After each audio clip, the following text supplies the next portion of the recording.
तसं आता तू म्हणालीस की आपल्या शरीरातल्या काही कमी ज्या आहेत त्याच्यावरून आपल्याला लोक जज करतात आणि मग तो कॉन्फिडन्स आणि ह्या सगळ्या. तर मी जेव्हा सुरू केलं तेव्हा सोशल मीडिया इतका ऍक्टिव्ह नव्हता जेवढा आता आहे. कारण मी स्वतः 12वीला असताना सोशल मीडियावर आले, ते पण फेसबुक वरती.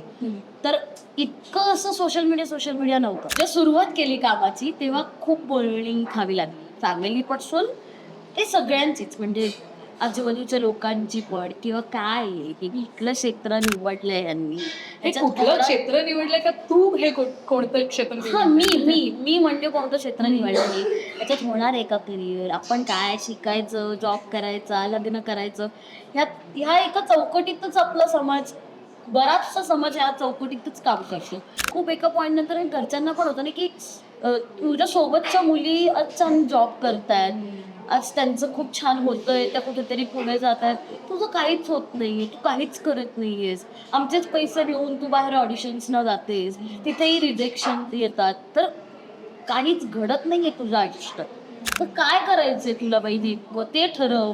हे जेव्हा खूप खूप प्रेशर येतं आणि या सगळ्यात कुठेतरी हवामध्ये संधी येतं, आणि जेव्हा आपण टीव्हीवर दिसतो ना तेव्हा असं होतं की भाई करून दाखवलं, मी थोडा वेळ लागला पण करून दाखवलंय, माझ्या हिमतीवर करून दाखवलंय, कोणाच्या पाठिंब्याशिवाय करून दाखवलंय.